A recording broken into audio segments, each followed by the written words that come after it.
कोई कहता है कि करप्शन हो रही है, तो करप्शन का मकसद क्या होता है कि पैसा बनाया जाए।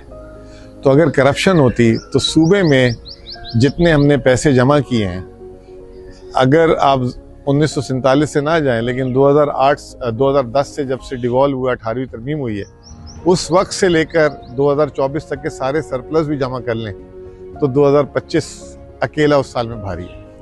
तो जहाँ पे अगर करप्शन होती तो फिर इस तरीके से आपके खजाने में पैसे नहीं बनते। फिर दूसरा इसमें एक सवाल था कि जी गवर्नेंस के बड़े इशू हैं, गवर्नेंस यूँ है, ढीली है। ये governance, weak governance is directly and indirectly link with corruption again. अगर गवर्नेंस का इशू होता तो तब भी आप ये ना कर पाते। तो जो मैंने आपको एक बात बोली कि जो की टू सक्सेस है वो है बर वक्त फैसले।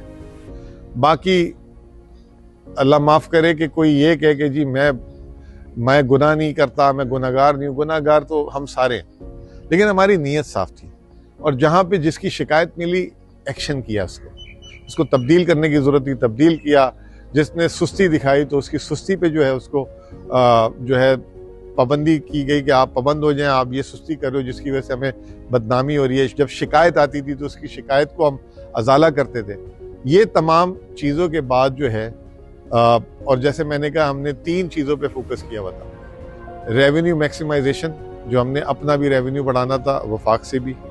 दूसरा जो है रिसोर्स मोबिलाइजेशन, जो हमारे पास सूबे के पास वसाइल हैं उन रिसोर्सेज को जो है मोबिलाइज करना। और तीसरा एक्सपेंडिचर रैशनलाइजेशन, कि खर्चों को कम से कम, इफ नॉट कम से कम तो जो है राइट जगह पे वो खर्चा जाके लगे।